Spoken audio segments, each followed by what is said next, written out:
Muy buenos días a todos, muchas gracias por estar en esta nueva versión del House View. Vamos a hacer hoy un House View más concentrado en la economía local. Hoy me van a acompañar dos integrantes del equipo de estrategia, como tenemos acá, ustedes pueden ver a Tomás Ruiz Palacios, nuestro estratega para todo lo que tiene que ver con renta fija local, y al que ustedes seguramente ya conocen, a Juan José Vázquez, nuestro Head of Research, y con ellos dos vamos a estar un poco tratando esta temática del mercado local, a ver qué opciones de inversión vemos para este escenario con noticias tan variables, ¿no? Un contexto internacional más que favorable, con una economía local inmersa en un contexto político bastante incierto. Es por eso que nosotros creemos que el título de esta presentación apunta a tratar de contestar estas preguntas, ¿no? Cómo la política y la economía pueden ir, digamos, cómo el escenario económico global, con una economía que nos puede ayudar bastante a la dinámica que vemos, con una situación política en la cual vamos a ver hasta qué punto la política puede meter la cola y sacarnos de este escenario. Entonces, para ir arrancando directamente con lo que les quería mostrar, un poco siguiendo con lo que hablamos el viernes pasado, cuando nosotros les habíamos destacado este contexto internacional más que favorable. Recuerden que nosotros habíamos mostrado cómo el 2021 veíamos una economía global en franca recuperación, con los commodities subiendo básicamente porque el dólar iba a seguir debilitado y en un contexto en el cual la demanda del mundo permitía a los países recuperar el nivel de actividad que habían tenido tras la pandemia, digamos, una economía que se va normalizando con las vacunas y con todo eso que nosotros ya comentamos, en el cual un escenario que, si bien hay riesgo, como pasó esta semana, con un dato de inflación bastante alejado de las perspectivas, por ahora nosotros nos seguimos manejando con este escenario de una economía global bastante pujante, en el cual estas presiones inflacionarias que vemos en Estados Unidos por ahora no nos vemos como una señal de alerta, aunque sí somos cuidadosos en cuanto a que va a interrumpir esta buena tendencia que vemos sobre los mercados. Obviamente que hay diferencias entre sectores. Nosotros venimos insistiendo en los mercados emergentes y en las economías, en los sectores cíclicos, pero más allá de eso, a nosotros lo que nos importa en la reunión de hoy es mostrar cómo impacta esto sobre el mercado local, ¿no? Y resulta ineludible arrancar esta charla viendo cómo están los precios de nuestras materias primas. Recuerden que Argentina tenemos exportaciones de productos de bajo valor agregado, si es que existe el término, ¿no? Porque hoy en día todo, hasta una semillita, tiene ahí mucho conocimiento detrás, pero obviando eso y yendo a una economía más de hace 20 años, digamos que los precios de las materias primas que exportamos tuvieron un shock. Argentina, desde octubre o algo que venía asomando, pero como que no nos animábamos a concluirlo como un shock de términos de intercambio. Bueno, la verdad que con lo que pasó en el primer trimestre y en lo que está pasando desde abril hasta hoy, si Dios quiere, si esto se mantiene seguramente, vemos que Argentina ya está en un escenario de shock de términos de intercambios. Ustedes ahí pueden ver el índice de precios de las materias primas, le ponemos diciembre de 2001 igual a 100, porque bueno, todavía seguimos con la historia del 2001 que no nos deja salir, pero hoy los precios internacionales, fíjense esos 3 picos que tenemos en cuanto a los precios de los productos que exportamos, que son más o menos el 40% de nuestras exportaciones totales. Fíjense cómo a partir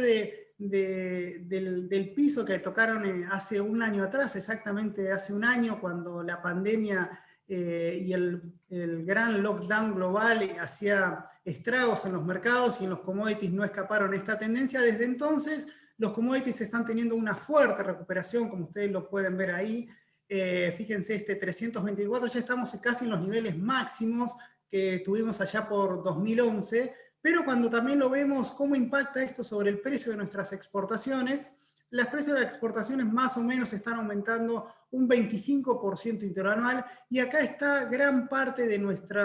de nuestra hipótesis que queremos mostrar, a ver si Argentina hasta el año pasado estaba con un claro problema de oferta de dólares por todos los problemas que ya conocemos en cuanto a un sector exportador poco dinámico, importaciones que siempre reaccionan muy rápido a la recuperación económica y una demanda de divisas, ya sea para pago de deudas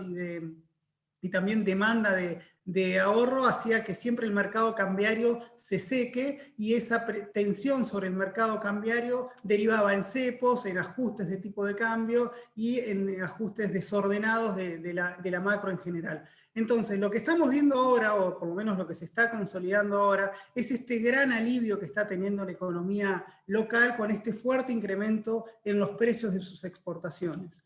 Como vemos acá, este incremento en los precios de exportaciones nos llega en un momento ideal en el cual tenemos una estacionalidad muy favorable en la liquidación del agro. Recuerden que el agro más o menos a esta altura del año es el 55-60% de la oferta total de exportaciones.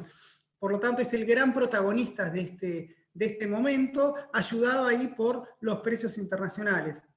Como ustedes ven acá en el gráfico de la izquierda, ustedes ahí ven la evolución mensual de la liquidación de las exportaciones. Obviamente mayo es un estimado de acuerdo a la liquidación que están teniendo, pero un poco le queremos mostrar dos cosas. En primer lugar, el fuerte salto que están teniendo, ese incremento en la oferta que tenemos respecto a lo que fue el año pasado y también periodos anteriores en el 2016, 2019, de 2016 a 2019, periodos en los que combinamos variaciones de precios con variaciones de cosecha y demás. Acá lo cierto es que estamos en un contexto con precios muy buenos y una liquidación en cantidades bastante interesantes, básicamente porque la cosecha no fue buena. Entonces esto a nosotros también nos da la pauta que está habiendo cierta liquidación de stocks aprovechando estos precios internacionales. Por eso ahí ustedes ven cómo esas barras violetas o el color que ustedes vean en ese momento en su computadora ahora, sean el doble de la que fueron hace un año. Cuando vamos al gráfico de la derecha, ustedes pueden ver ahí cómo se completa la historia en el mercado cambiario, ¿no? Con el agro aportando, fíjense, de septiembre a mayo prácticamente esto que son 2.000 millones de dólares más de oferta, en un contexto en el cual la demanda con en el medio más limitaciones al mercado cambiario, recuerden ahí las comunicaciones en cuanto a los pagos de deuda, pago de deuda por importaciones o obviamente la demanda de activos externos y pagos de deuda de las propias empresas, hizo que al comprimirse un poco la demanda por el garrote, como todos sabemos, pero también una gran parte de esto también nos favorece esta fuerte liquidación del agro y esa combinación entre el agro liquidando más y la demanda absorbiendo menos es lo que permite que esa línea negra que ustedes ven ahí del mercado cambiario sea cada vez más positiva, ¿no? Fíjense, de perder 1.600 millones de dólares en septiembre, estamos hoy en mayo teniendo prácticamente un superávit de 1.500 millones de dólares. Entonces, ¿qué nos permite esta mejora en el frente externo? Bueno, nos permite que esas reservas internacionales, en el cual hacia fin del año pasado veíamos con extrema preocupación, fíjense en el gráfico que ustedes ven acá de las reservas internacionales, veamos las netas, que son las que nos importa. Acá teníamos la obligación que tuvo el gobierno o devaluaba o aumentaba el cepo. Ustedes ya conocen cómo terminó,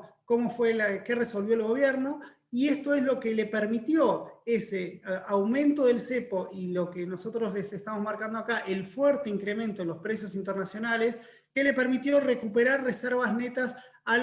prácticamente hoy estamos en 5.500 millones de dólares, en un contexto en el cual el Banco Central está comprando dólares, como les marqué anteriormente, porque nos sobran dólares pongámoslo entre comillas, pero permítanme abusar del lenguaje en ese sentido. Tenemos mayor oferta de dólares, el Banco Central compra más, está como esa especie de embuchado de dólares, si quieren. Acá tenemos en mayo son 1.100 millones, pero esto es en la primera semana. Recordemos que en la última semana es cuando el Banco Central suele abrir un poquito el grifo a la demanda y por eso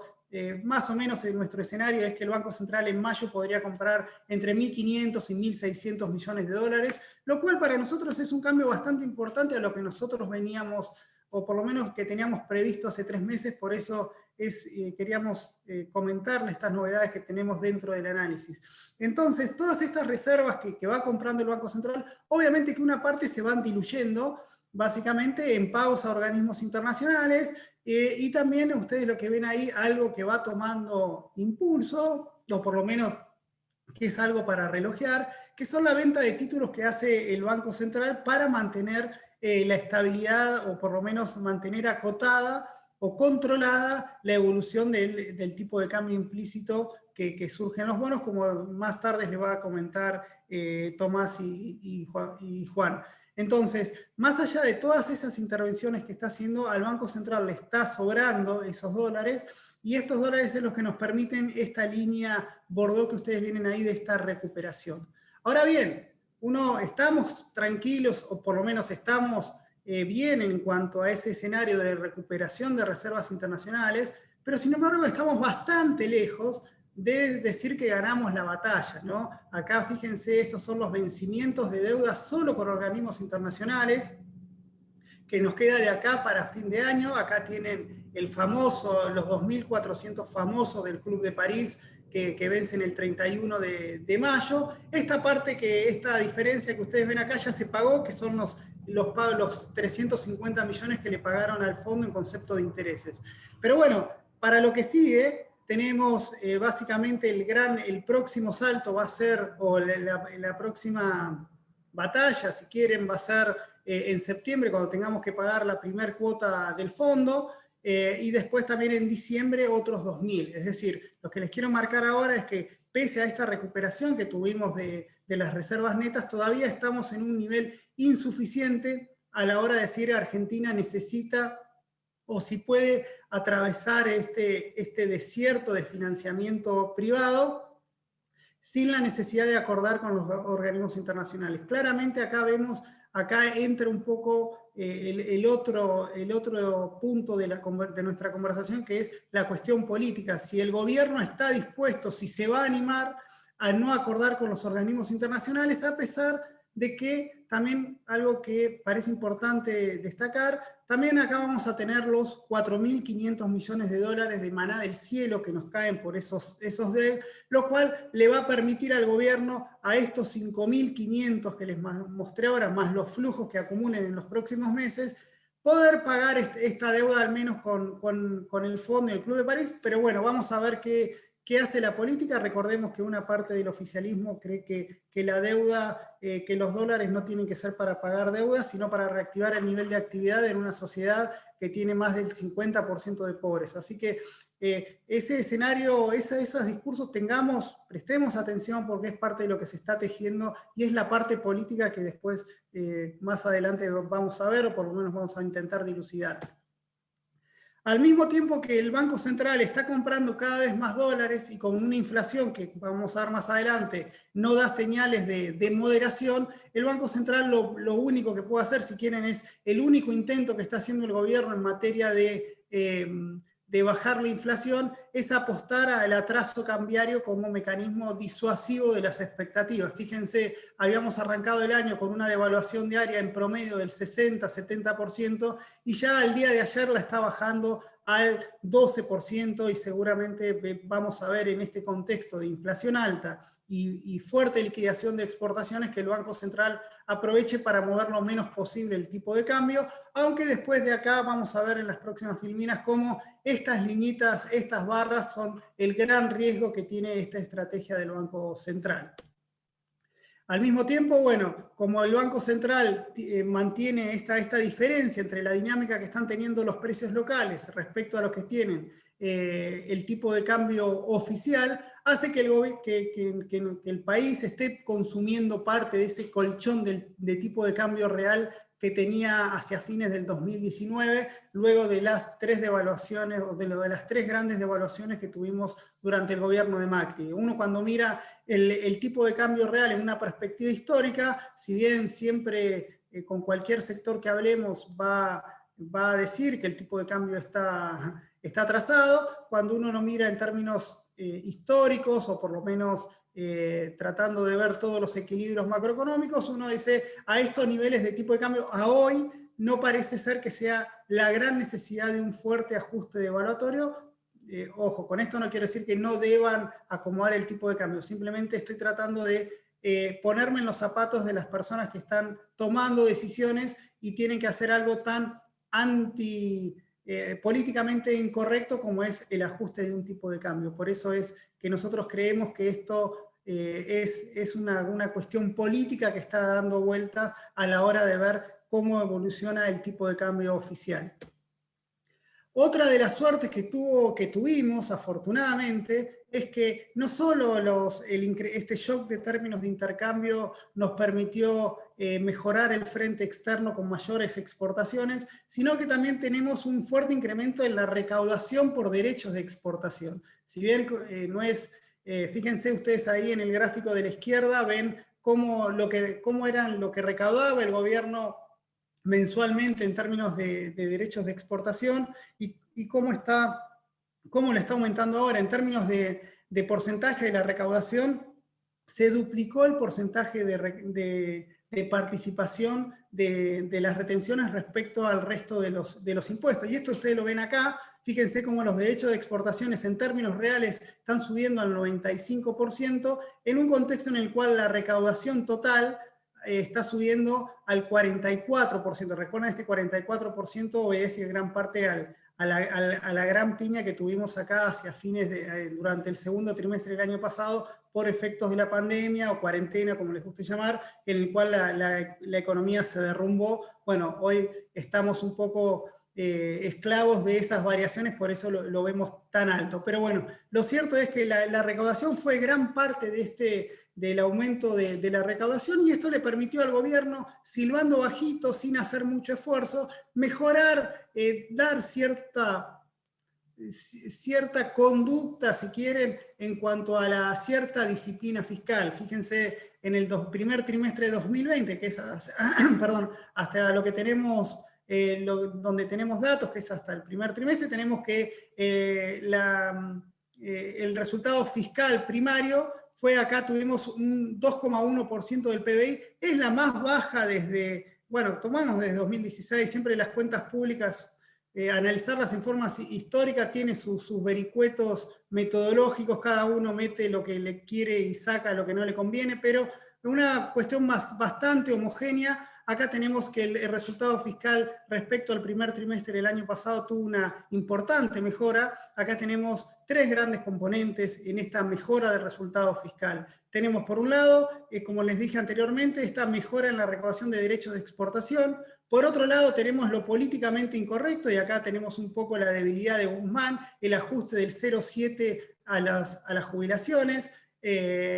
Tenemos también menor gasto social que en el primer trimestre del año pasado empezaba a asomar, seguramente lo veamos más impacto en lo que sigue, pero después la otra gran parte fue esta, si quieren acá, la reestructuración o el no pago de intereses de deuda que estamos haciendo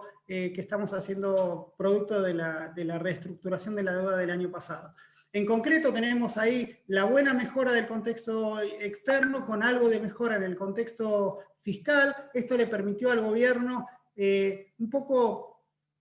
apagar, o por lo menos darle un poco de respiro a la maquinita del Banco Central en cuanto a que esa emisión, primero no necesita tanta emisión para financiar a un tesoro muy desequilibrado, al tiempo que también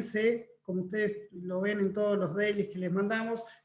también con más mercado, y eso es un poco esa apuesta que tiene el gobierno en cuanto a la normalización, en cuanto al financiamiento o a la caja del tesoro, tratando de apostar más al mercado y menos al Banco Central, y prometiendo menor déficit fiscal, que, como vamos a ver más adelante, nosotros vemos que todavía está muy verde ese escenario de equilibrio fiscal, por eso nuestras recomendaciones a posterior. Pero siguiendo con las buenas, digamos, hasta ahí tenemos las buenas noticias. Digamos, como les dije, un contexto internacional favorable que le permite al Banco Central comprar reservas internacionales y alejar un poco los temores de una devaluación incipiente. Por otro lado, tenemos que la mejora en las exportaciones también mejoró las cuentas públicas y eso generó menor necesidad de emisión monetaria. Hasta ahí la parte buena del cuento. Acá viene la parte mala del cuento, que es, quizás esto lo tenemos más fresco porque el dato salió ayer, en cuanto a la inflación del 4,1 que fue abril. Fíjense, acá tenemos la película un poco completa. Fíjense cómo la inflación desde acá, digamos, a mediados del año pasado el gobierno sacaba pecho en cuanto a que la emisión monetaria no generaba inflación y estábamos conformes con con una inflación en orden al 2%, sin necesidad de subir tarifas y demás. Parecía que habíamos encontrado la fórmula para 70 años inflacionarios en Argentina. Bueno, como todos sabemos, las cosas no son así, y desde que la economía, si uno lo cruza acá con el nivel de actividad más normalizado, una vez que la economía empieza a tomar dinámica, digamos, esos pesos que estaban en las cajas de ahorro empiezan a circular, esa inflación se empieza a trasladar a la calle, sectores que antes no abrían por una cuestión de restricciones, empezaron a abrir y obviamente tuvieron que ajustar precios. Bueno, toda esa historia es lo que estamos viendo ahora, una inflación que se subestimaba los impactos que podía tener el año pasado, un efecto, haber financiado con casi 7 puntos un déficit fiscal financiado prácticamente con toda esa pelota de emisión monetaria. Bueno, esto es lo que tenemos ahora. Y eso es lo que también le agrega un nuevo condimento, porque la inflación uno sabe cuándo arranca, pero después es muy difícil frenarla. Ya la vez pasada hablábamos en términos históricos cómo, si comparábamos diferentes presidencias, cada vez la inflación mensual sube un escalón más. Era 2% en el último gobierno de Cristina, fue 2,8% en el periodo de Macri, y en el periodo de Alberto está superando el 3,2% y seguramente mantengamos esa escalerita. Yendo al dato concreto de lo que pasó en abril, fíjense cómo ese 4,1 ya estamos en un 46% interanual, pero cuando nosotros nos vemos respecto a esto que les decía, la normalización del nivel de actividad, bueno, tenemos una inflación navegando al 4%, cuando acá hay que hacer dos lecturas. Primero, que el gobierno esperaba que en abril ya la inflación empiece con 3, o incluso algunos osados tiraban que iba a estar por debajo de 3. Nuestras primeras estimaciones eran de un 3,5, un poco nos habíamos asustado con este 4,8 y pensábamos cierta reversión por alguna cuestión metodológica. Bueno, tampoco pasó. Las consultoras nos fueron avisando que la inflación de abril ya estaba, podría haber superado el 4%, y así lo fue. Superó el 4%, y las primeras estimaciones de lo que va de mayo apuntan a que mayo sería levemente inferior a abril, pero estamos ahí en una inflación que navega en torno al 60% anualizado, con un tipo de cambio que sube al 30% anualizado con toda la furia, y tasas de interés en pesos muy por debajo de esos niveles, en torno al 38%. Entonces, acá es donde nosotros, bueno, no me quiero adelantar a los que le va a comentar Tomás, pero acá es lo que, si quieren, el gran punto de conflicto político, porque es cómo el gobierno no está aprovechando este buen escenario global. El gobierno se ampara en que la estabilidad del tipo de cambio le va a permitir bajar la inflación, y recuerden que esto recién, digamos, acá fue muy malo el dato, o están siendo muy malos los datos inflacionarios, porque esta persistencia en una inflación alta, con salarios que van creciendo muy por debajo, y un tipo de cambio que, como vimos, se va atrasando gradualmente, esto le genera también un piso, una inercia bastante importante para los meses que vienen. Recuerden que en estos últimos meses tuvimos escuadrones de ir a buscar, a medir precios de los supermercados, o amenazar con suba de retenciones o bloquear las exportaciones de alimentos, cuando en realidad uno abre el índice y ve que está aumentando todo con una dinámica bastante importante. Acá fíjense, el otro problema que tenemos es que tenemos una inflación alta con un contexto de inflación libre, si quieren, o la core, al 50%, que va al doble de la inflación de regulados. Pero cuando vemos los regulados, cuidado que acá los regulados no subieron un 25% porque subieron las tarifas. No, subieron un 25%, perdónenme este detalle, pero subieron un 25%, pero básicamente porque acá tuvimos aumento de naftas, educación y todo lo que el gobierno no es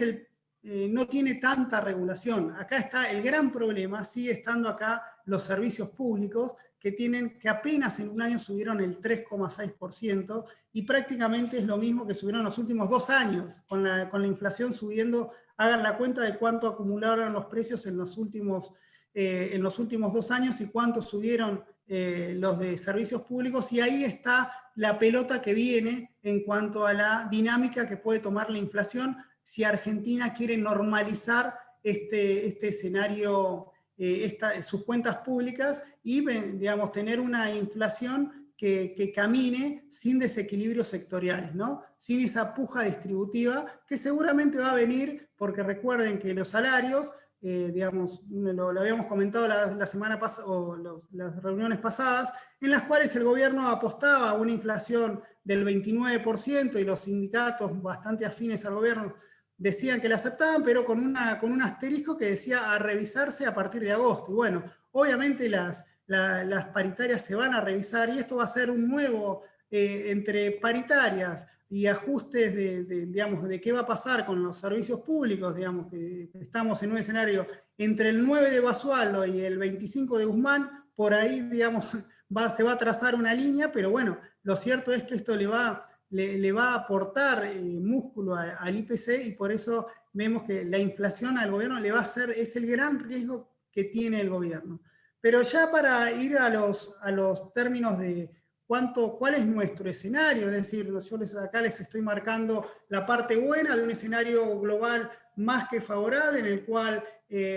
nuestras expectativas en cuanto al ajuste cambiario la tuvimos que ir corrigiendo a la baja, mientras que por el otro lado nuestras perspectivas de inflación, aún con esa corrección en el tipo de cambio, la estamos corrigiendo al alza. Entonces, lo que sigue, acá tratamos de ver cuál va a ser nuestro escenario base de acá a los próximos meses. Así, en las próximas reuniones le vamos a estar comentando en qué cambió nuestra visión en cuanto a la dinámica que esto es un ejercicio de una proyección, tratando de, como siempre, la proyección, digamos, el principal desafío que uno tiene con una proyección es la consistencia, y ojalá que esa consistencia se transforme en que haya dado tal cual lo que digo, pero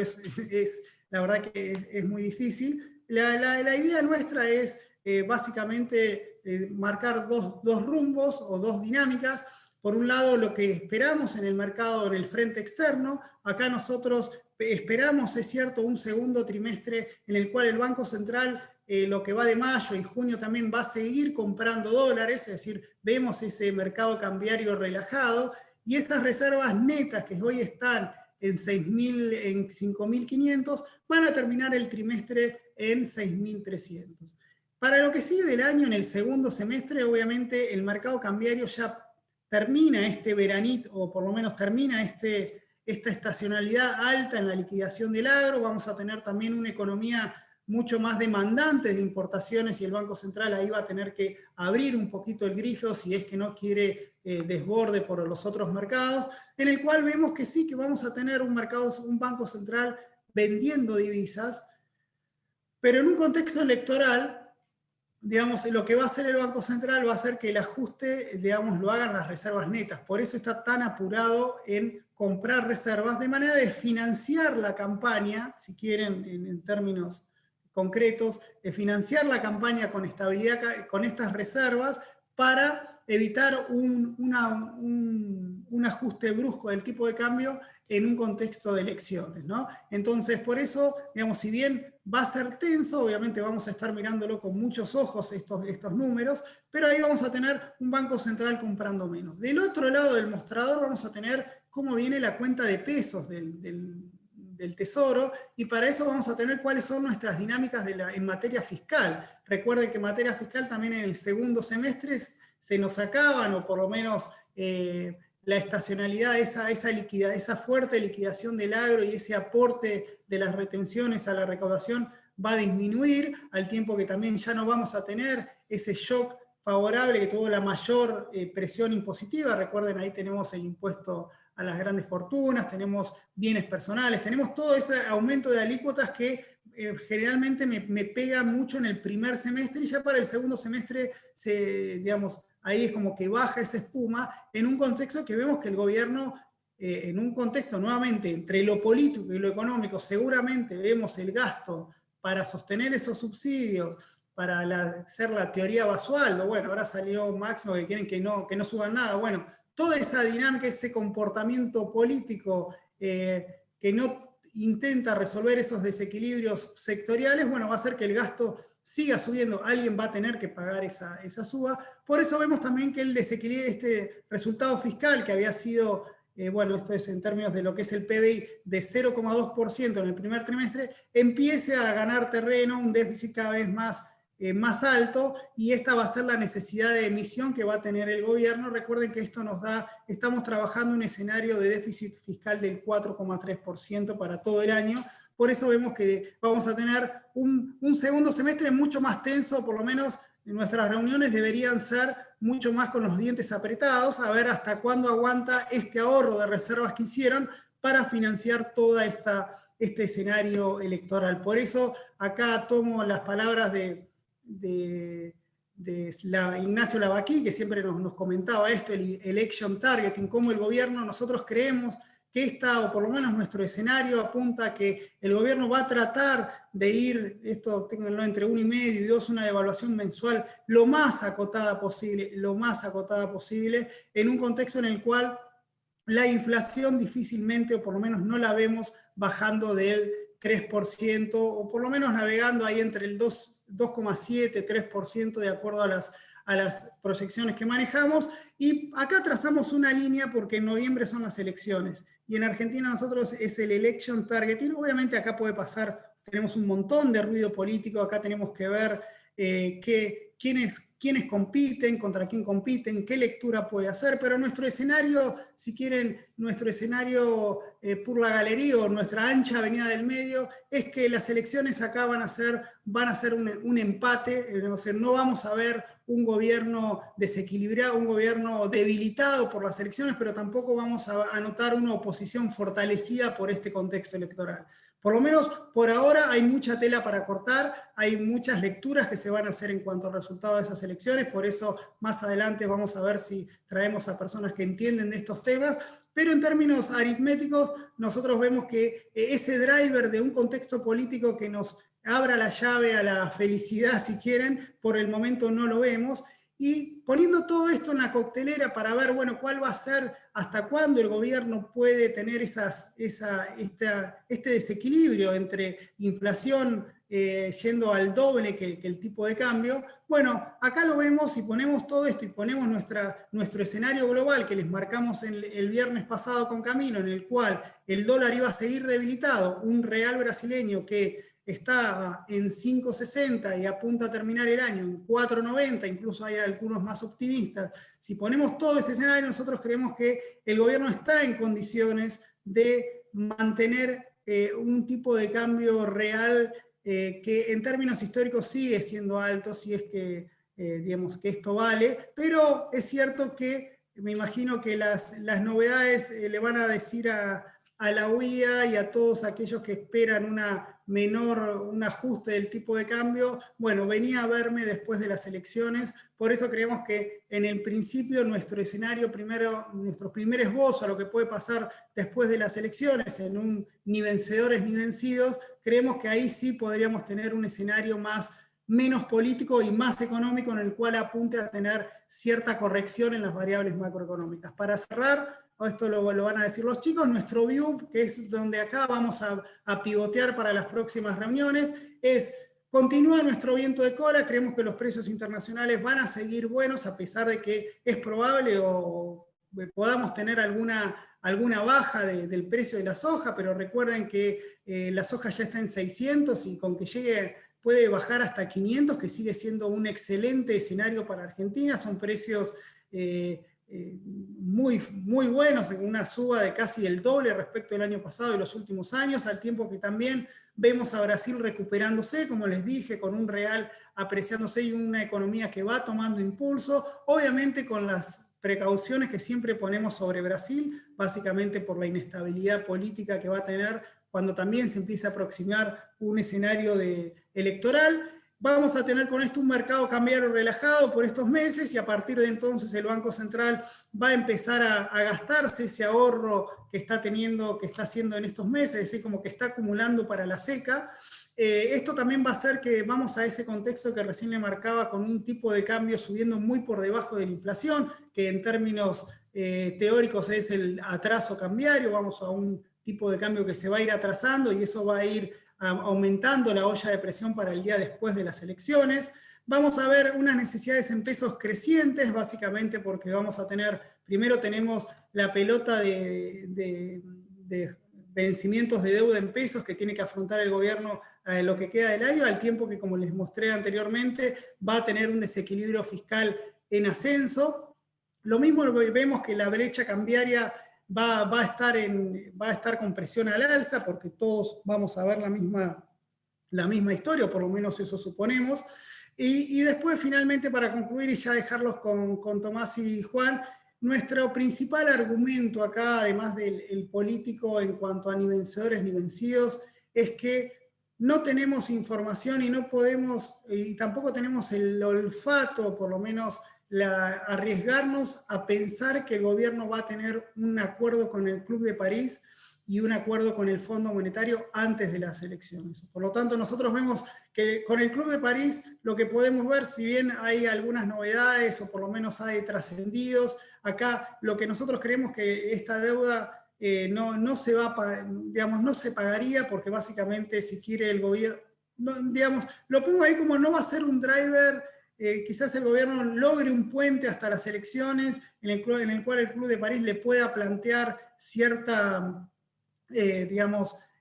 cierto pago simbólico para seguir negociando porque necesita el acuerdo con el Fondo Monetario. Entonces, para tener acuerdo con el Club de París necesitamos al fondo, para tener al fondo necesitamos tener al frente de todos coincidiendo en los acuerdos que quiere el fondo. No creemos que eso, por lo menos la información que ellos hacen trascender, o que uno lógicamente puede establecer, si el gobierno le va con un acuerdo de a 20 años sin ajuste fiscal y sin ajuste en el tipo de cambio para normalizar el mercado cambiario sin cepo, obviamente las posibilidades de este acuerdo están lejos. Por eso ya le voy dando paso a Tomás. Por eso es nuestro driver en cuanto a este escenario macroeconómico y de mercado local que vemos, en el cual obviamente esto no está escrito en roca, a medida que la información o los eventos así lo requieran, vamos a ir comentándoles cómo salimos de este escenario.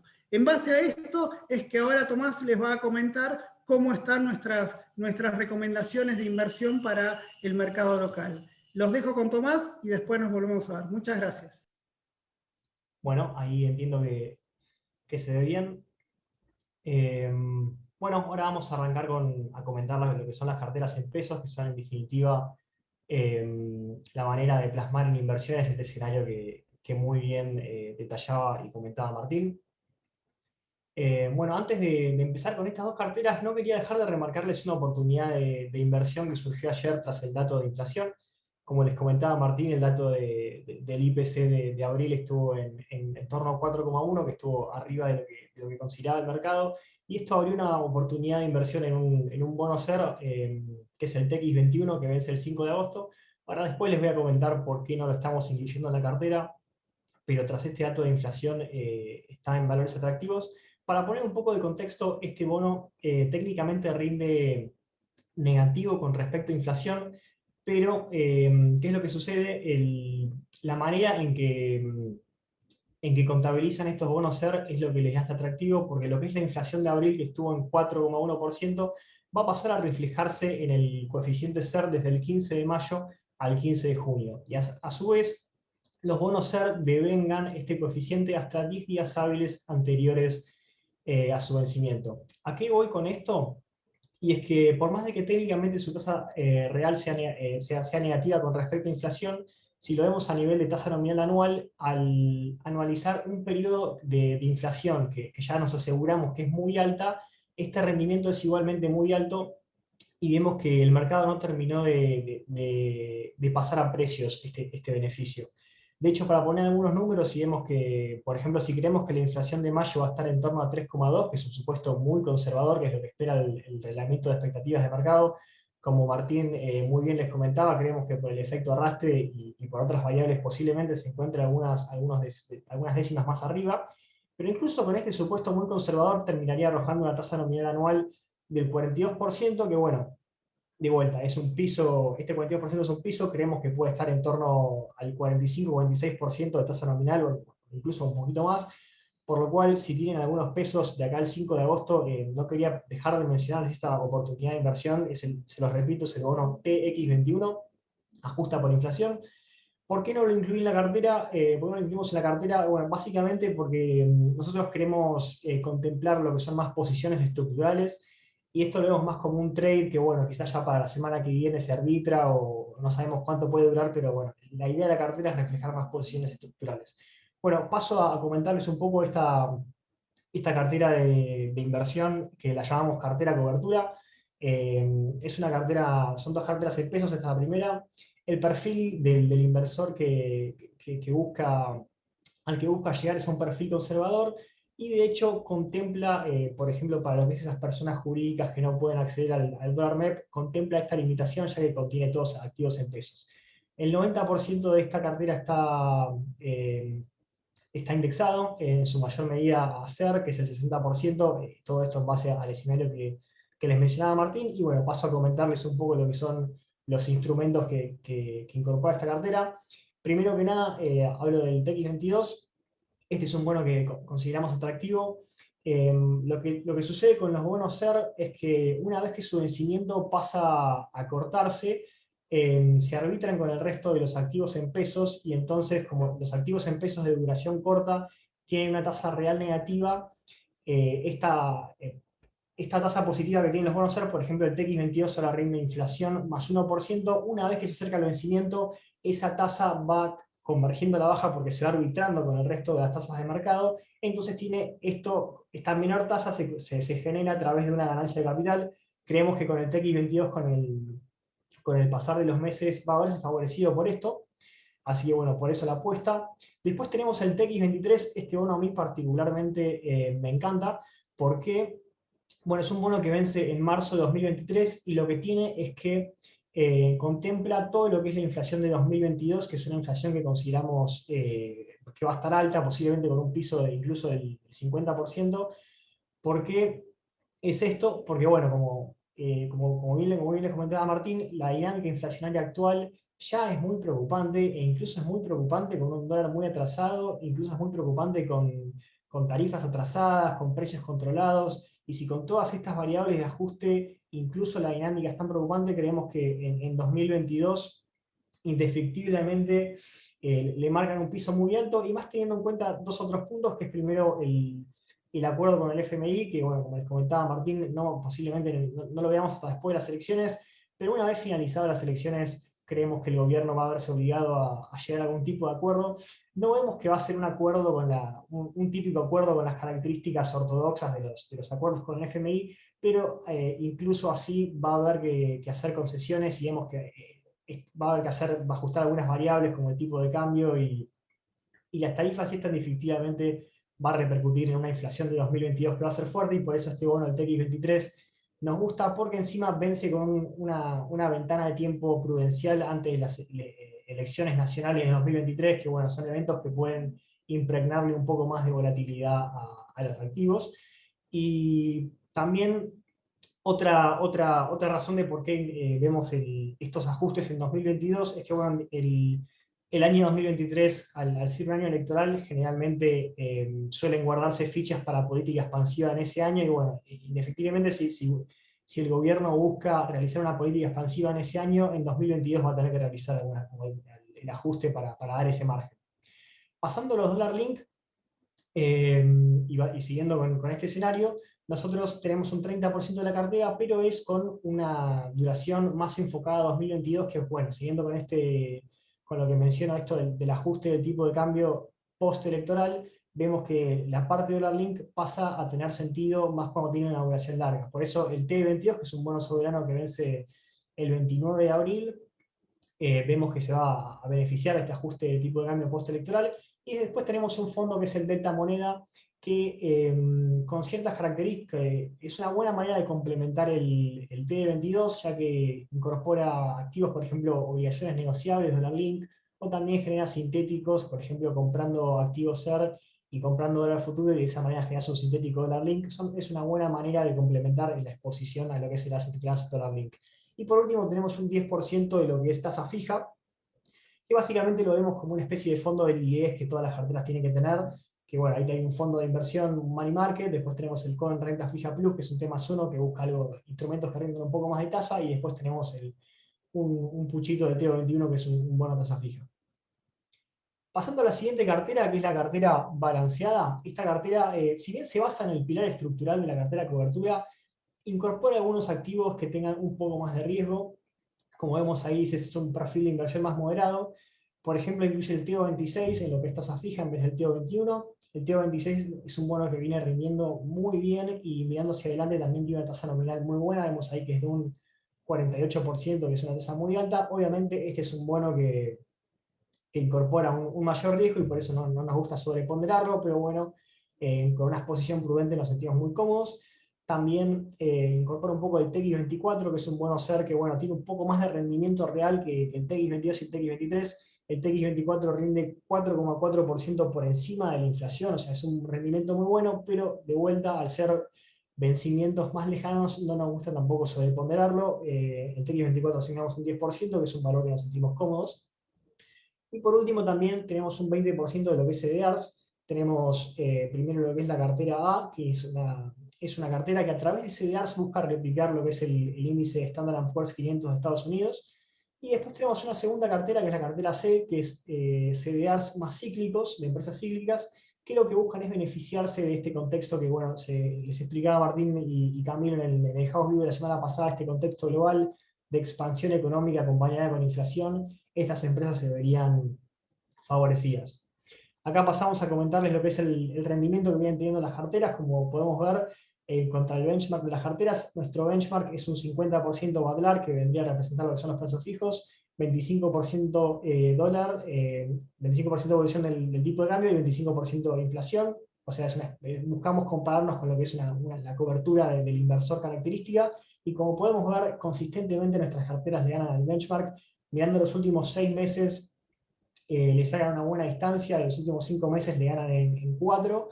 y bueno, la única métrica que no le ganan es en lo que va del año, que es el year to date, pero bueno, está ahí un 0,1% abajo la cartera de cobertura, la balanceada le gana por bastante, pero bueno, esto se da, que la cartera de cobertura no le gana, es porque en diciembre fue un año muy bueno, fue un mes muy bueno para las carteras, entonces la base de comparación fue más alta y el ajuste de marzo pegó de mayor manera, pero bueno, como pueden ver en el gráfico,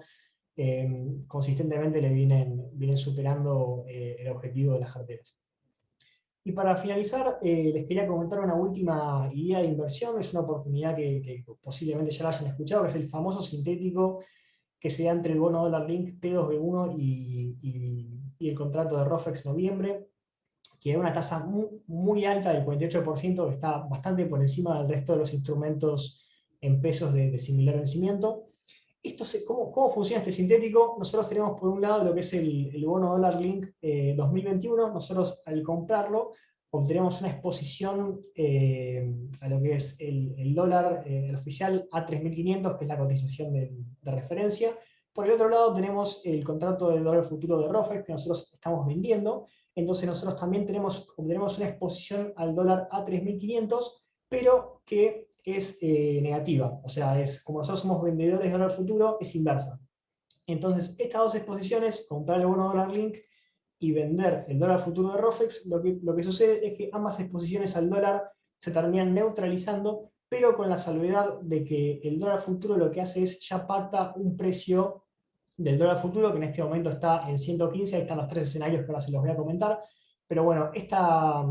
al ya pactar un dólar futuro a 115, y lo que hacemos es nos aseguramos la diferencia entre lo que está el dólar actual, el dólar oficial ahora, y lo que sería el 115. Que además se agrega un adicional, que es que el bono dólar link rinde una tasa positiva con respecto a evaluación, o sea, te rinde de evaluación y además te paga un premio. ¿Por qué sea esto? Porque bueno, las tasas de mercado están arbitradas y como el mercado ve que la evaluación va a ser baja, le paga al inversor una prima que compense ese activo financiero. Como podemos ver ahí, en los tres escenarios, o sea, si el dólar termina en 115, que es el escenario del medio, que es lo que pactamos con Rofex, termine en 100 o termine en 140, lo que se gana más por un lado se pierde por el otro. Y bueno, como pueden ver ahí, las tres escenarios terminan con una ganancia prácticamente idéntica. La breve diferencia es porque el bono dólar link paga un puchito de intereses y termina siendo un milésimo de diferencia, pero es muy breve. ¿Cuál es el único riesgo de este sintético? Paso a comentarles, y es que, bueno, el riesgo sería el escenario de la derecha, que es el dólar a 140, que si bien ahí tendríamos una pérdida de Rofex que se compensa con una ganancia en el dólar link, la pérdida de Rofex la tenemos que afrontar a nivel diario, porque Rofex trabaja con compensaciones diarias, mientras que la ganancia que tendríamos en el bono dólar link sería a vencimiento de contrato. Por esto, este desfasaje financiero sería lo que podría ser el principal riesgo, pero si tenemos en cuenta el escenario que planteamos en este house view, en el cual vemos que, de hecho, Martín comentaba que en este momento el ritmo de evaluatorio está en torno al 12% y la tasa implícita de Rofex noviembre está en 40%. O sea, el margen que hay es altísimo, y la verdad que nosotros vemos que es bastante más probable que termine en un escenario como el de la izquierda o más cercano a ese que el de la derecha. Entonces, ¿qué es lo que sucede? Este riesgo de quedar descalzado financieramente, o sea, tener que afrontar diferencias diarias hasta vencimiento, puede transformarse en algo positivo y obtener ganancias diarias que terminen haciendo que esta tasa del 48% termine siendo incluso mayor, porque bueno, las ganancias se podrían después reinvertir en un fondo de inversión o algo por el estilo. Así que bueno, ese es un poco el resumen del sintético. También tenemos una nota en el blog de perspectivas explicándolo detalladamente, así que no se preocupen si no me entendieron nada, porque ahí lo explica más detalladamente y lo pueden revisar tranquilos. Así que bueno, eso es todo de mi lado. Ahora lo dejamos con Jota, que siempre es un gusto escucharlo, así que vamos a ver lo que tiene para comentarnos ahora. Sí, buenos días a todos. Bueno, primero quería empezar a comentarles el hecho que los bonos están subiendo casi 2%. Ante los comentarios en cuanto a posiblemente un waiver del Club de París para extender el vencimiento del pago que hay que hacer ahora a fin de mayo, bajo ciertas condiciones que no se sabe cuáles son, pero bueno, es lo que está llevando a que los bonos afuera estén subiendo 2%. Déjenme arrancar comentándoles cómo está la curva hoy por hoy de rendimiento de los bonos soberanos en dólares, tanto ley argentina como ley extranjera. No cambió mucho de la última charla que teníamos en abril, la curva está completamente invertida, tenemos rendimientos arriba de hasta el 21,7% de TNA para los bonos más cortos, L29, y después el resto, la mayoría rindiendo entre 18 y 15% en el mejor de los casos. Esta inversión de la curva sería muy preocupante si tuviéramos vencimientos de corto plazo. Por suerte no lo tenemos. Acá lo que podemos ver es los vencimientos que tenemos, puntualmente de lo que son de los bonos ley extranjera, en donde, bueno, ya empiezan a incrementarse a partir del 2025, 5,6 billones de dólares. Sumando a lo que es ley argentina sería 8 billones, con lo cual esta inversión que vemos en la curva o que vemos hoy por hoy no es un problema de corto plazo, pero sí es un tema a resolver y muestra lo que venimos percibiendo desde hace tiempo, ¿no? Un desinterés bastante importante en lo que son los bonos argentinos, independientemente de que el contexto internacional es muy bueno. Para que se den una idea, los bonos corporativos triple C norteamericanos están rindiendo 5%, y nosotros con esta vicisitud que venimos, en donde no cerramos la negociación con el Fondo Monetario Internacional, quedando postergada para después de las elecciones, y estas vicisitudes con el Club de París, generaron una contracción en los precios de los bonos que venían para llevarlo a términos del riesgo país. Hoy estamos en un riesgo país de 1.600 puntos, había llegado a ser 1.350 puntos a fines de diciembre, con la perspectiva de un arreglo con el Fondo Monetario Internacional y también con la perspectiva del Acuerdo del Club de París. Y bueno, después del golpe de lo que fue la comunicación A7106, que en septiembre obligaba a reestructurar algunos bonos corporativos, dado que le daba acceso al MULC hasta el 40% de los vencimientos a las empresas para que puedan pagar sus deudas, ahí el riesgo país llegó a 1.500 puntos, cayó a 1.350, dado algunos casos en donde el Banco Central terminó flexibilizando ese 40%, como fue el caso del Banco Hipotecario y alguno que otro más. Ahí está una perspectiva un poquito más positiva en cuanto a si se llegaba a un arreglo con el Fondo Monetario y dado los rendimientos que tiene la deuda argentina, la verdad que los bonos están baratos, pero no están haciendo nada como para que no dejen de estar baratos. Veremos las novedades en cuanto al Club de París. Supuestamente esta extensión se daría con algunas condicionalidades, y las condicionalidades son arreglos con el Fondo Monetario. Bueno, vamos a seguir en la misma. Pero bueno, dentro de este contexto, volvemos a decir lo mismo.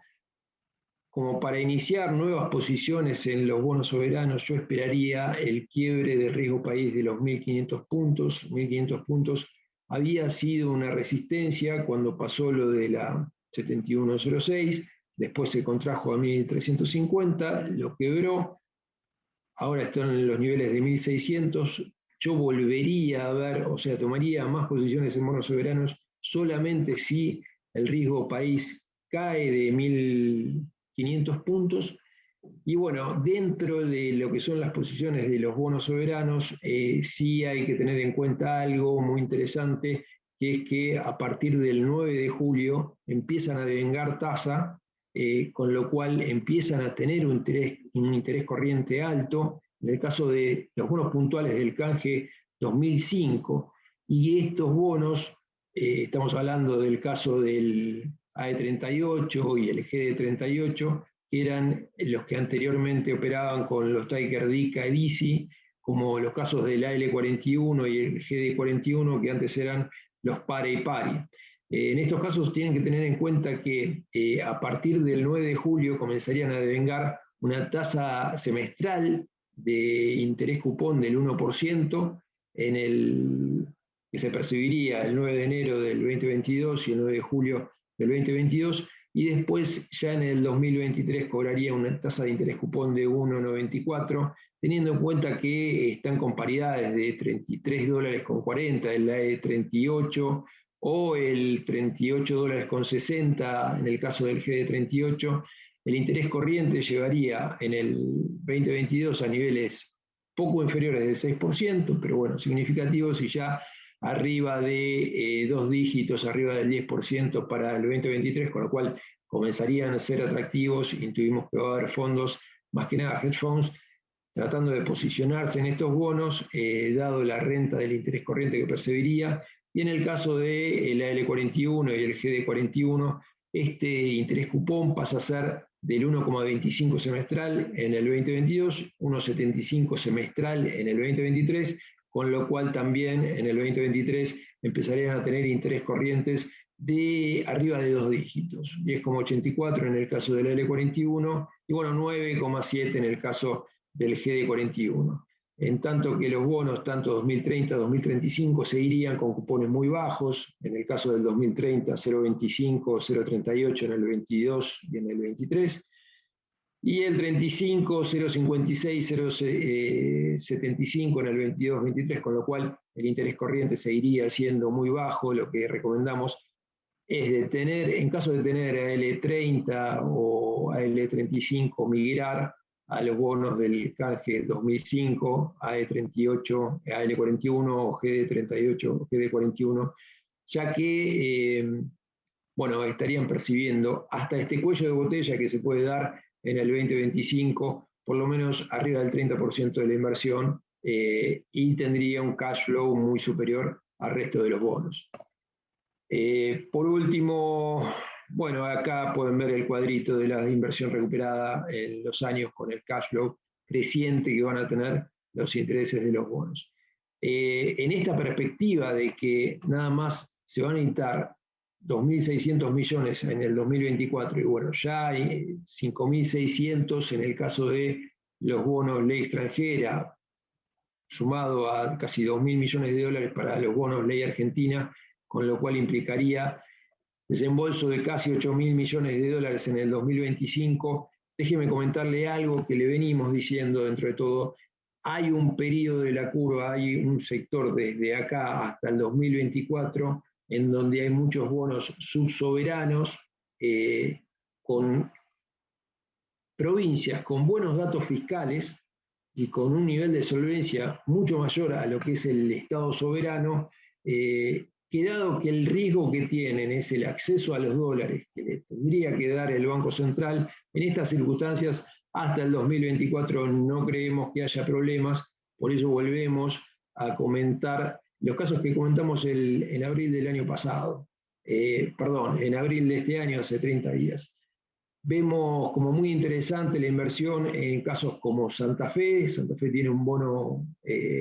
corto que vence en el 2023. No es bullet, tiene que pagar 50% en marzo del 2023, en marzo del 2022, otro 50% en marzo del 2023. Está con una paridad de 81 dólares, una yield de casi 25%. Santa Fe, para que tengan una idea, es una provincia con muy bajo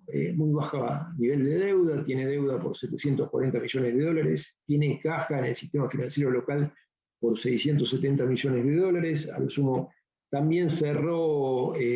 con un resultado primario alto en el 2020 de 171 millones de dólares. Nos parece un bono muy interesante como para tener en cuenta. Otra provincia que venimos comentando también, con buenos números fiscales y alta liquidez dentro del sistema financiero, es Córdoba. Córdoba tiene deuda por 2.800 millones de dólares, entre depósitos en pesos y en dólares. Tiene recursos por 900 millones de dólares. Puntualmente el bono CO25 tiene un cupón del 3% que vence ahora en junio, después empezaría a pagar niveles del 5% cupón. Está en paridades de 70 dólares, TNA de 18.40, se percibiría casi el 70% de los vencimientos de capital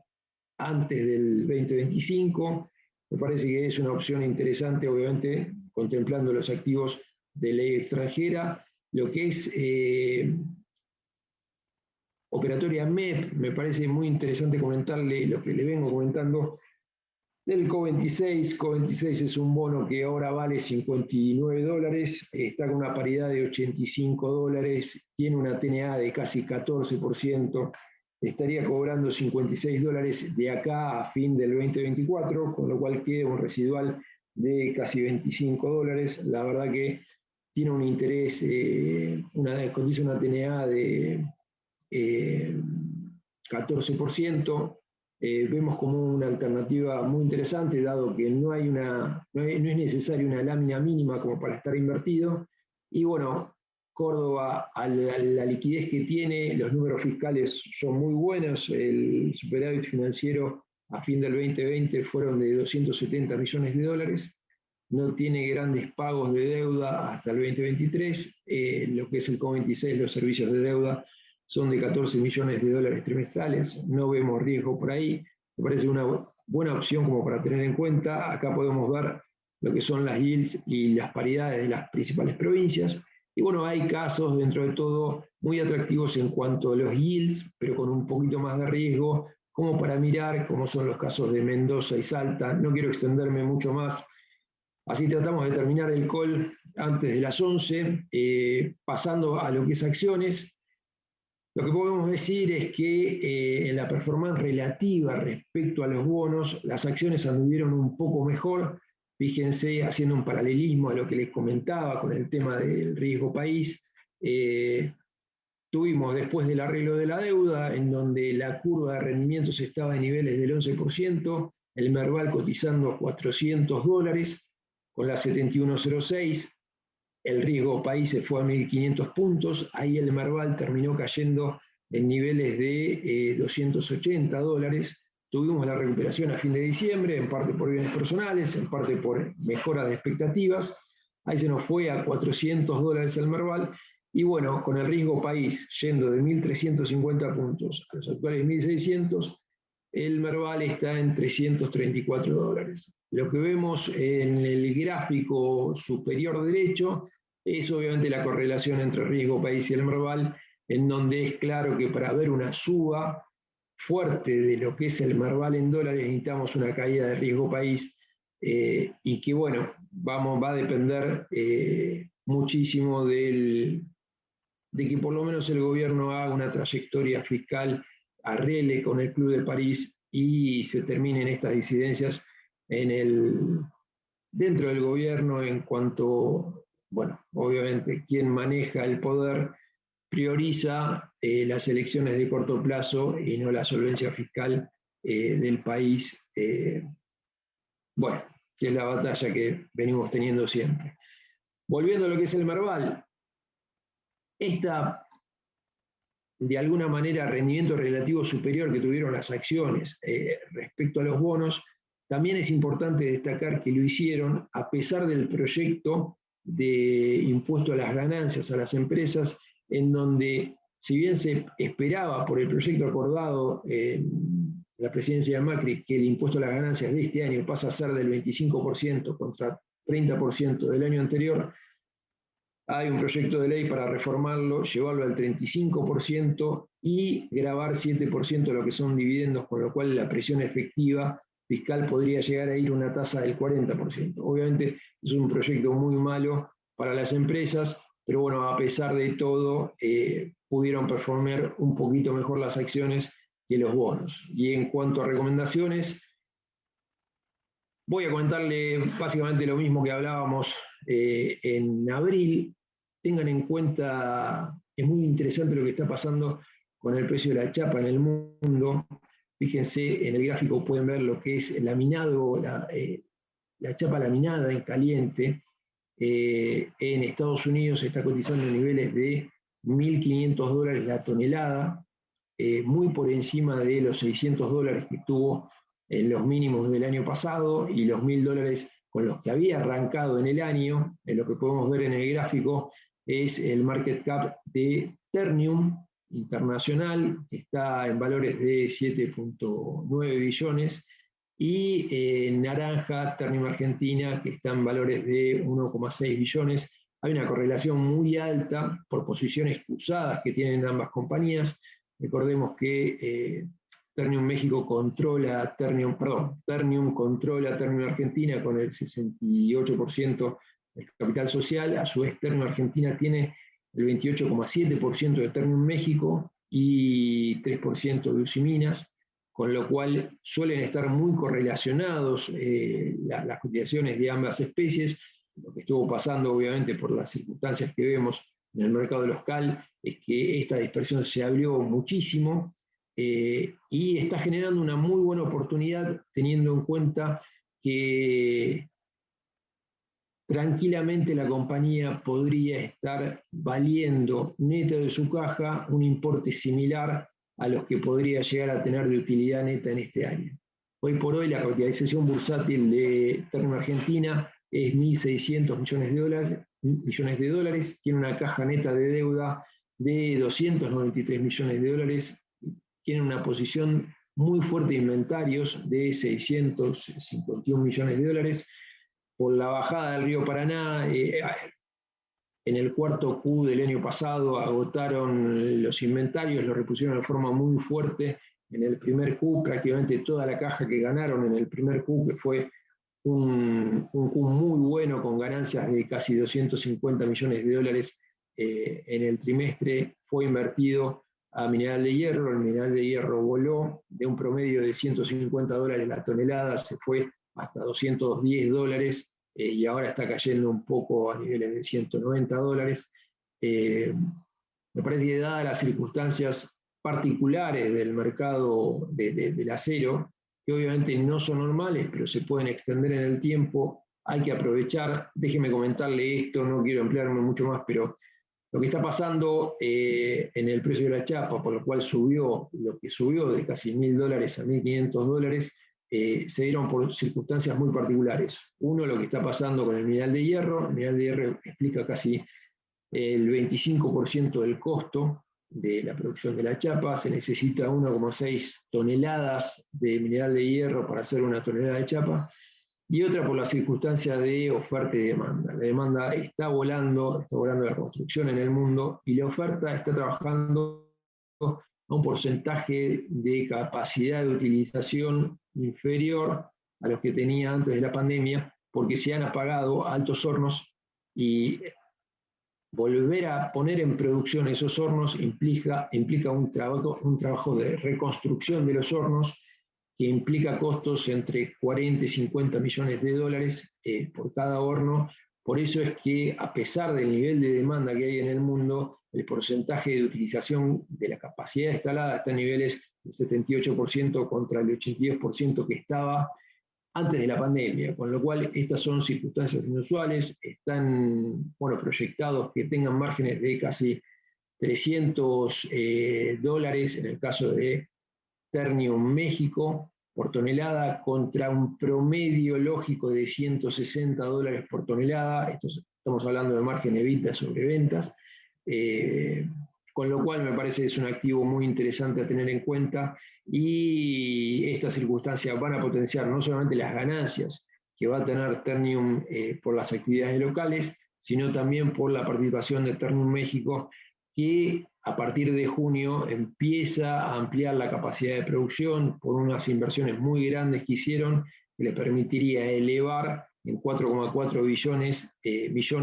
las toneladas años de laminados en caliente, con lo cual reiteramos esta como una opción muy buena a tener en cuenta. También les comentaba la vez pasada de Mirgor. Mirgor sigue siendo una muy buena alternativa de inversión. Vale 186 millones de dólares por dólar cable, contemplando el dólar cable. Tiene una posición de caja neta de 125 millones de dólares. Estaría por ampliarse el régimen, se estaría por aprobar la ampliación del régimen, que el decreto reglamentario lo fija hasta el 2023. La ley no le limita eso, pero bueno, sí está el decreto reglamentario. Para que tengan una idea, en el 2020, a pesar de todas las circunstancias particulares que vivió la economía, Mirgor ganó 65 millones de dólares, viendo el balance ajustado por inflación, 81 millones de dólares si vemos en términos nominales el balance. Tuvo ventas por casi 1.160 millones de dólares, y este año esperamos ventas por arriba de 1.800 millones de dólares, con márgenes de casi el 8%, con lo cual estamos hablando que tranquilamente podría estar ganando más de lo que vale neto de su caja. Drivers importantes para justificar este aumento de las ventas: obviamente la venta de celulares. Vendieron 3.300.000 celulares en el 2020, estarían vendiendo casi 6 millones en este año. Lo que es televisores también, vendieron 269.000 televisores en el 2020, este año estarían vendiendo más de 700.000 televisores. Y bueno, también lo que es industria automotriz, ustedes saben, se espera que